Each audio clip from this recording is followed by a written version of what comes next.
We know better, don't we?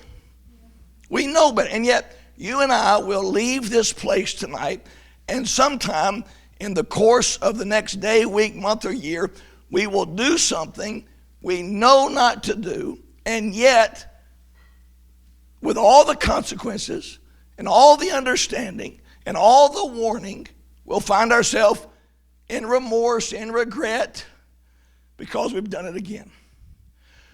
The problem that Abraham faced was a problem that all of us faced. Now, it's interesting. How old was Sarah about this time? Anybody know? She's got to be over 90.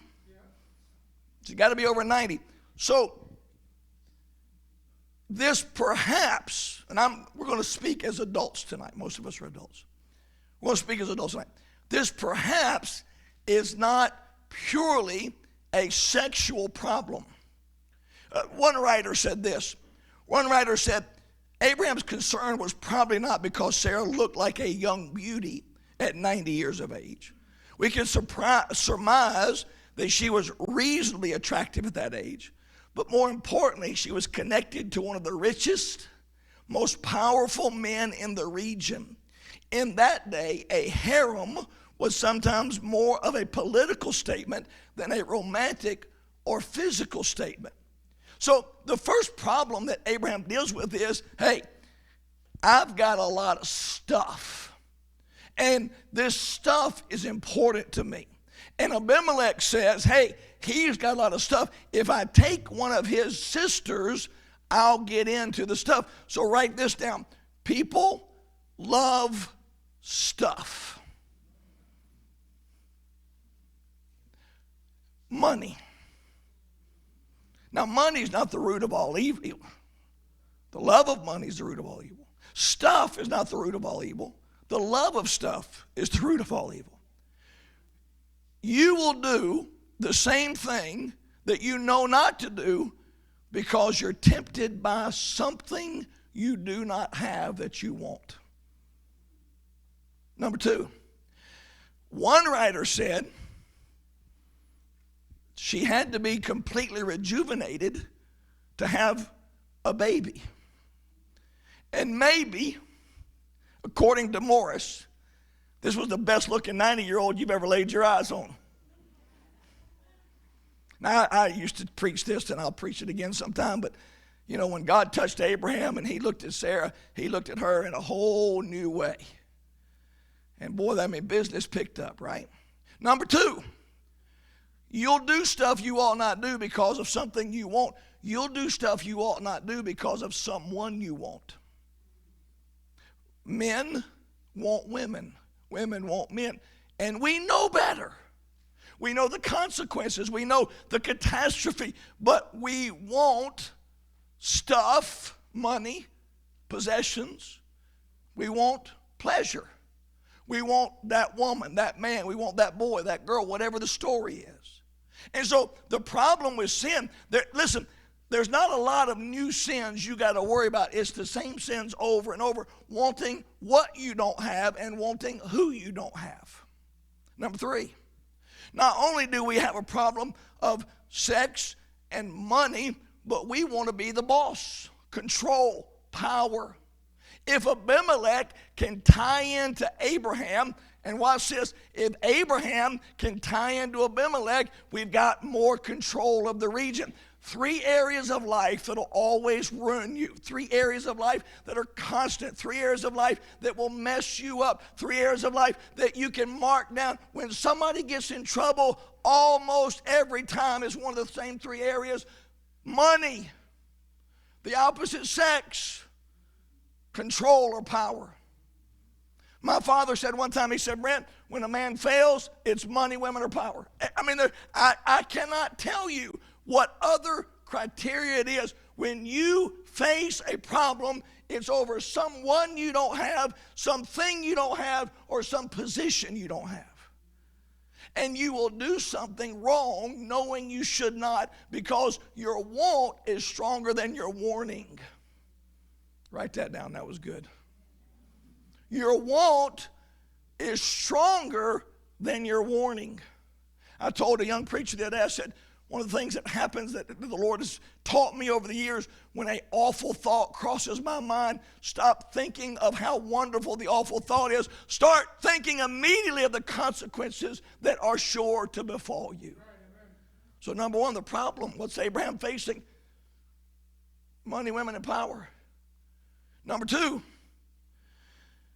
there's a pattern. Now you mess up once and that's a one-off. Start doing the same thing over and over and over, you start getting a reputation.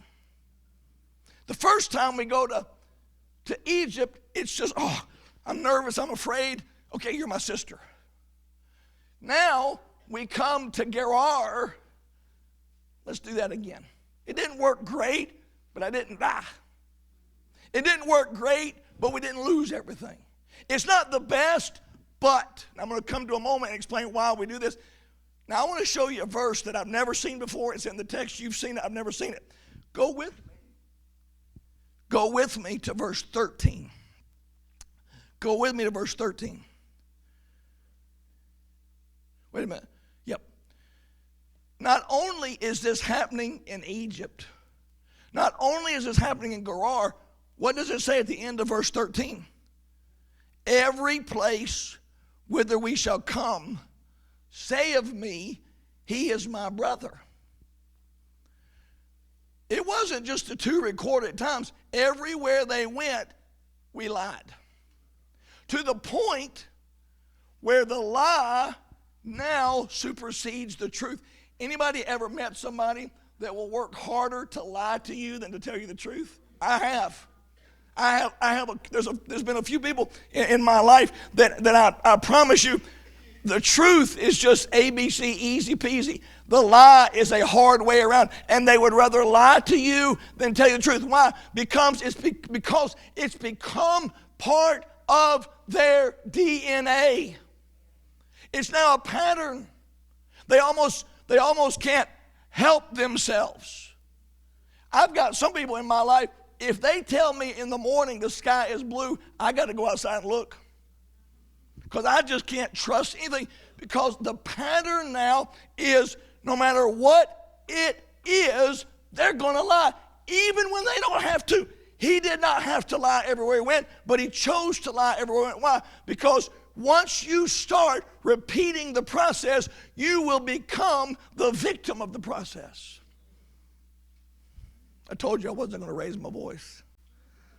But boy, that's good stuff right there. He has now become a pattern.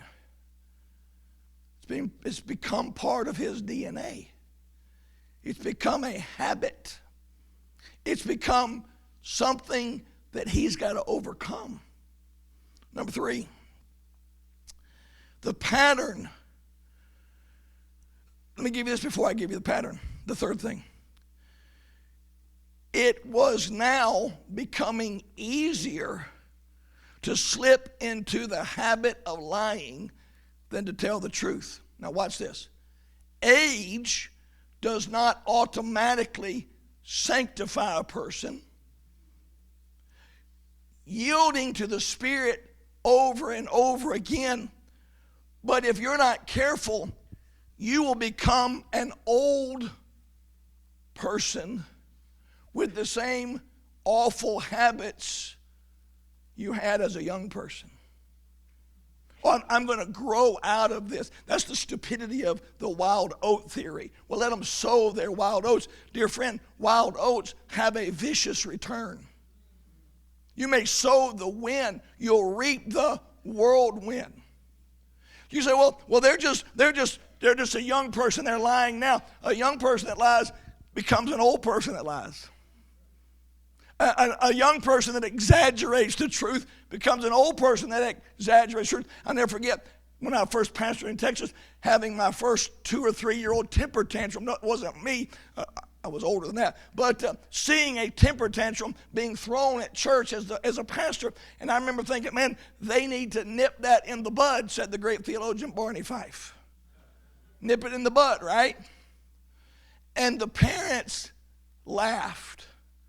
Isn't that cute? A temper tantrum at 3 is cute. A temper tantrum at 15 is terrorism, destruction. You say, well, they're going to grow out of that. They will not grow out of that unless they spiritually grow out of that. So the point now is a pattern. But here's the other thing about the sin issue.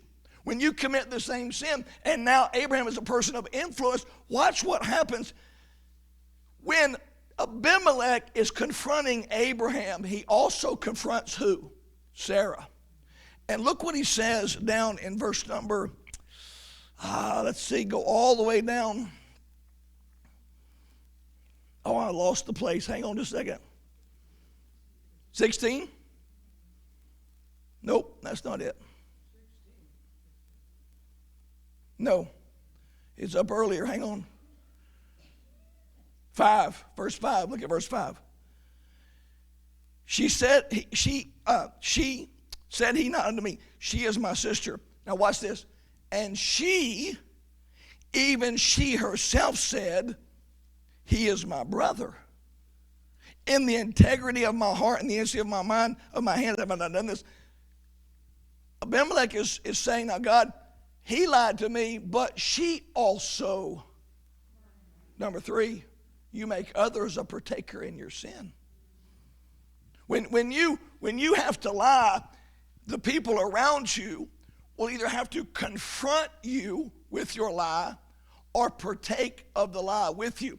We say this in Better Roads every week of the world. You do affect those around you. Your sins do affect others. You do not sin by yourself. When you lie, others either have to confront that lie or join you in that lie. And so you've got a wife now, watch this, shielding for her husband. Do you think that happens today? Look at your pastor. Guarantee you it does. He is involved in gross sin. She is involved in gross sin. You either confront that or you become part of that. I've had women say, well, preacher, I just went along because he's my husband, to the point of doing things that are unnatural. And you say, well, they would have known better. After a while, it becomes part of the DNA. Is that not true, Brother Jim? It becomes part. Well, we've lied so long. We've put on a front so long. We can't be honest now. We can't be transparent now because everybody will know. And so we have to keep putting up the front and putting up the front until eventually the front collapses. We laughed today in the office a little bit, and I won't go into any of the story. But I was picking on the boys a little, picking on the men a little bit, and just, it was a sensitive subject, but it had to have a little levity to it. And I just reminded them, be sure your sin will find you out. You can lie and lie and lie and lie and lie, and everybody around you can lie, but you cannot lie to God forever. So the problem is, we get in this routine and we think it's okay because we don't have these awful consequences. Wouldn't it be great if every time we did something wrong, God just stopped us dead in our tracks? Bam! Oh, okay, I'm not going to do that no more. But you know what we do? Well, that wasn't so bad. Well, nothing terrible happened. Well, there's some, that's some inconvenience, but it's not. Well, that's okay. I'm getting away with it. Okay. And pretty soon we thought because we've not been caught or punished to this point, we're just free. Oh, no. All we're doing, prolonging the inevitable. So number one, committing the same sin. You think you're getting away with it. By the way, nobody hardly gets caught the first time. You got away with it a few times, and then all of a sudden the bottom falls out. What happened? Be sure your sin will find you out. So number one, committing the same sin. Can I ask you this question before I give you number 2? If your husband wants to give you to another man, how do you think that's going to do on your security? How do you think that home, now these are questions we have to ask in this context, not in Abraham's context. We don't know how it was. I'm going to tell you how it would be in my house. How do you think a woman would feel about her own self-worth? Her husband is to validate her. Instead, he is giving her away to protect himself. How do you think her spirit would feel after not once, not twice, but every time they go in, hey, just pretend? And she was taken into the harem of 2 kings. You start lying and lying and lying, and you wonder why the home, the family, the relationships. Number 2, let me hasten with this. Justifying why it's okay for you to keep doing what you're doing. Had a man come into me, I won't tell you the details, not important, but a man said, I do this wrong, wicked, evil, because she doesn't do that. I do this because she doesn't do that. In his mind, perfectly acceptable to sin openly because his wife was not doing what she needed to be doing. So Abraham, you're now confronted by Abimelech. By the way, God did not confront Abraham. You notice that? Who did God speak to? Abimelech in a dream. God didn't convict Abraham. God warned Abimelech, and Abimelech confronted Abraham. Very interesting right here. Now, Abraham says, the reason I did this, look at verse 11. I thought surely the fear of God is not in this place, and they will slay me for my wife's sake. So his first response, not to God, but to Abimelech, is the fear of God was not in this place, and so I was worried. Now, what he was doing, he was projecting his own failure over on Abimelech. He shifted his blame to Abimelech. Blame shifting. He said, I didn't think you feared God, and so because you didn't fear God, I lied. Now, let me ask you a question. If Abraham would have feared God more than Abraham feared Abimelech, would he have had to lie? So the lack of fear was not Abimelech. He is a lost man. The lack of fear was Abraham. But many times we will blame others for the very thing we're doing. We will. I didn't think there'd be any faith here. There's no faith here. You're blaming him for what you don't have. Blame shifting is as old as creation itself. Adam, woman, serpent. Ultimately, Adam blamed God. It wasn't just the woman, it wasn't just serpent. Adam said it was the woman you gave me. Blame shifting. I'm doing this. I know it's wrong, but it's okay because, they're doing that. You ever look for somebody worse off than you are to convince yourself that you're okay? My favorite, you've heard it a million times, I'm not Jeffrey Dahmer. You have found the worst human in the world to compare yourself to. You don't kill and eat people. Wow. Wow. I am so proud of you. You didn't eat anybody today. What a good boy you are. We're always, but them. I see it every day. Them. It's never, I just did it. It's them. It's them. And we're projecting our own lack of faith. We're projecting our own failure. We're projecting our own demise on others. Number 2. We explain the blame. So we blame shift, now we blame explain. She is not my wife. She is my sister. Is this a lie? Yes or no? No, it's not. No. You people are just legalists. Legalist. Not a lie. Our daddies are the same. we have different mamas. So technically, she's my half sister. Here's a great word for you, guile. He has convinced himself that it's okay to lie because he can justify. I can explain this. She is my sister. Now, half a lie, half a truth, still a whole lie. We're great at this. We're great at this. Husbands, do your wife come home and say, who ate the last whatever? You're the only one in the house. And you say, well, the last time I saw it, it was sitting there. Yes, it was. Until you went and picked it up and ate it. And now it's not. But you didn't lie. In your mind, you're telling enough of the truth. In every good lie, there's just enough truth so that you can bite down on it. You know what a great liar is? A great liar is someone who's convinced you they're a bad liar. That's a great liar.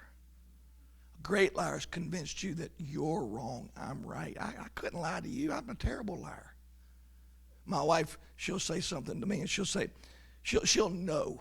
She'll know beyond, it's beyond a shadow of a doubt that I've done something. And she'll say, did you do that? And I'll say, no. And she'll say, you're lying to me. And I'll say this every time. If you know it's a lie, when I tell you, it's not a lie.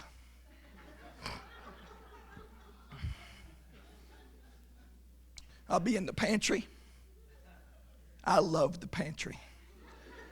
And I'll be in the pantry, and I'll be eating chips. You can't eat chips quietly. The bag gives you away. The chips give you away. The dog gives you away. The 10-year-old girl gives you away. And Valerie will say, are you eating chips? And I'll say, no. And she'll say, yes, you are. I say, well, if you knew when you asked me and I said no, I'm not lying to you because you already knew I was eating chips. You just wanted me to confess. I'm not confessing. You already knew. But we get just enough truth. And Jim, you pastored for so many years. Harry, you pastored for so many years. You sit down with people, and they'll tell you just enough truth. And in their mind, buddy, they have told you the truth. And then you do a little more. Well, okay, maybe there was a little bit more to it. No, there's a whole other side to it. In fact, there's always three sides to it. You ever notice that? Your side, their side, the truth is somewhere between. So we explain. And that's what Abraham did. He had convinced himself she was same daddy, different mama, so technically it was okay. And don't get hung up on that about that's different time. We'll figure that out later. Number 3, I want you to find a verse that I did not see again until you study this out. I want you to find verse 13. And it came to pass when God caused me to, what's the next word? Was Abraham wandering? Yes or no? He was journeying. He was journeying. According to scholars, and I'm not a scholar, but I love to read after them. According to scholars, the meaning of the verb wander, which Abraham used here, occurs 50 times in Scripture. Never one time of the 50 is it used in a good or positive sense. It is used of animals going astray, of drunken men reeling or staggering, of sinful seduction, of prophets' lies causing people to err, of the path of lying, the path of a lying heart. There are 6 other words that are translated wander. Any one of the 6 Abraham might have used, but he used the worst word he could. Do you know why? It's not my fault I'm out here wandering around. If I were back home in Ur, or if God would have told me exactly where to go, I wouldn't be wandering like a drunken man. like a lost man, like a stumbling man, like a false prophet leading others astray. It's not my fault. God made me this way. God put this desire in me. God wouldn't have given me this burning desire for this if it was wrong. It's got to be God, because have y'all not heard any of that? God made a mistake because he made me a boy and I'm really a girl. God made a mistake because I'm a girl and I should be a boy. God made a mistake because I'm a boy or a girl and I should be a cat. No, don't laugh. Don't laugh. It's a twisted indictment that God has failed. Well, God wouldn't keep good things for me. If it wasn't good, then God wouldn't want me to have it. Remember Dr. Westheimer? Ruth Westheimer, Dr. Ruth. Some of you that were around the 80s remember Dr. Ruth. By the way, do you know that she was a sniper in World War II? Killed a bunch of Germans. Really cool.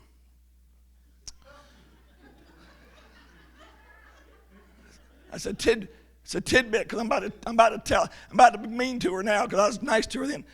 In the 80s, I remember as a boy in the 80s listening to her radio program.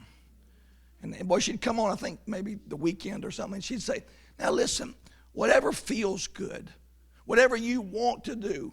And her big tagline was, if it feels good, do it. If it feels good, do it. And she led a lot of people astray because she would say, look, if it feels good, don't deny yourself. And really what she's saying is, look, you have the right to do anything you want. And God says, no. You're a steward. Stewards don't have rights. Stewards have responsibilities. You're not the boss. You work for the boss. And so what we're doing, when we sin, do you know what ultimately every sin, now when it comes to pride, there's a million things in between. But do you know this is true? And you correct me if I'm wrong, Dr. Mills. Do you know that every sin you sin, ultimately you sin against God? Because you're saying it's your fault. You shouldn't withhold this from me. That's what isn't that what the serpent said? This is too good. God's withholding this from you. There are some things that God knows you should not have, maybe now or maybe ever, but God's not evil because he withholds. God's wise and kind and good, but you want it now. You're going to bypass all the rules now. You're going to do what you want now. You're going to get, because if it feels good, you're going to do it. You earn it. You deserve it. I mean, you've worked for it. All those excuses are saying, God, you're wrong. I'm right. I'll do what I want. So number one, we repeat the sin. We commit the same sin over and over, and then we justify it. And then we suffer. This pattern is not undoable. You cannot change the pattern. Commit it, justify it, suffer the consequences of it. Again, God did not rebuke Abraham directly. God rebuked Abimelech, who rebuked Abraham. Watch it. Verse number 9. Then Abimelech called Abraham and said, what hast thou done unto us? A lost man rebuking a believer. A lost man. Let me say that. I love this statement. Lost people know how a Christian ought to live better than Christians do. You cuss in front of a lost man, and they'll look at you and say, you ought not do that. They cuss every other word, but they know you ought not do that. Number one is rebuked by a lost man. He was accused, and then there was a question asked. He said, what have you done? Verse 9, and why did you do it?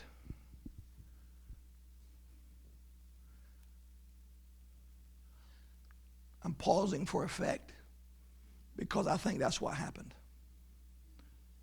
What have you done? Why? Just let that lay there for a minute.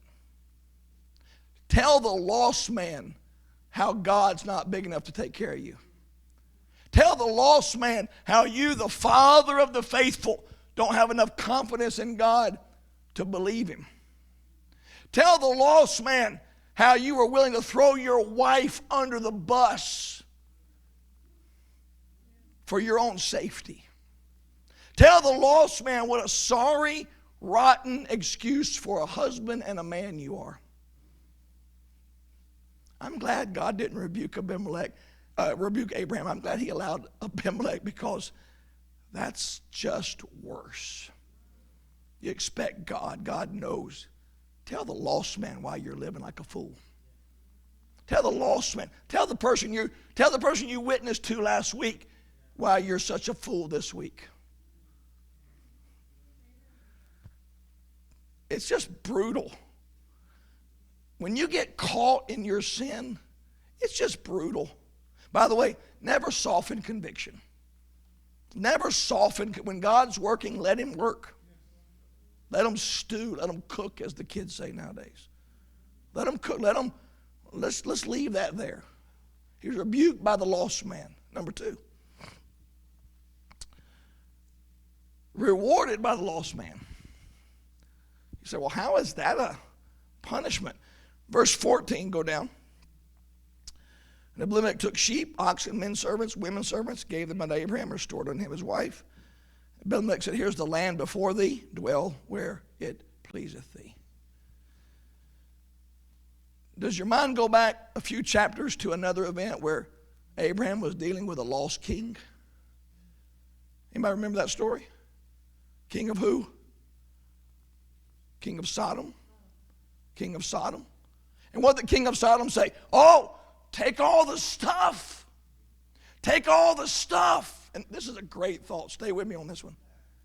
Take all. And Abraham said, what? I ain't taking nothing you got, man. Because then it will be said, the king of Sodom hath made Abraham rich. Only God does this. This thought threw me on the floor today. Here's the man that a few chapters ago said no to the reward. And now he's accepting the reward. Why did he have to accept the reward? Because of such shame. Because of what he just did to this man. What he did to his wife. What he did to his family. And now he's having to grovel. This was not a, yay, I'm getting wealthy. This is, okay. Yeah, I've really screwed up, haven't I? You know what? You better be careful, because you may get what you want. And when you get it, it may stink to high heaven. Well, I'd like to preach on that for a minute. You may get what you want. And when you get it, it may stink to high heaven. Number 3, letter C. This is my second. That was my favorite one. This is my second favorite one. Verse 16, I read it to you and I paused for effect. So you better pick it out.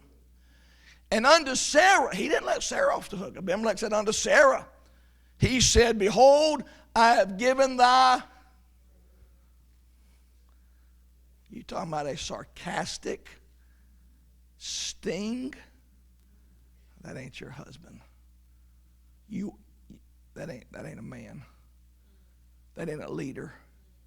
That ain't a warrior. That's your brother. He's ridiculing her. You see that? Do y'all see that sarcasm? I gave to your brother. That's how I'd say it. I gave to your brother, the guy that threw you under the bus. Now, there are some, I'm reading some of that in that. That's not all there in the scripture. But I'm going to tell you, he should have said, or could have said, thy husband. He didn't. He said, brother, on purpose. The idea here was that Sarah, the word restored here, literally means that in this rebuke, she was set right. The word literally means to set right. You got to get this right. Now, whether or not Sarah was by submission in obedience or she was an accomplished by choice, you got to get this right. You can't do this. This cost this man. This hurt this man. Sarah was restored. Abraham ridiculed. Abraham rewarded. Abraham rebuked. Now, at the same time that Abraham is explaining why he did what he did to Abimelech. He is at least being honest. Nowhere in the passage do you find that Abraham confesses his sin to God. He does confess his sin to Abimelech, and he was being honest. Let me give you the restoration. You want to keep doing the same thing over and over? Well, you got to at some point identify what you're doing. So here's what Abraham said. When he told Abimelech, I was afraid that there was no fear of God here, he was confessing his own lack of faith.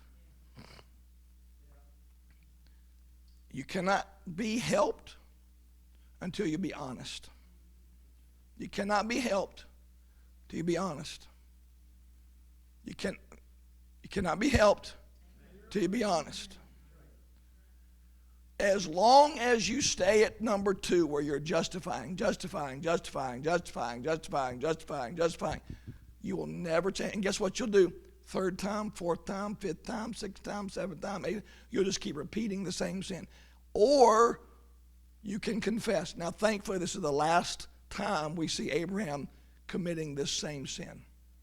Unfortunately, his sons learned from daddy, sadly.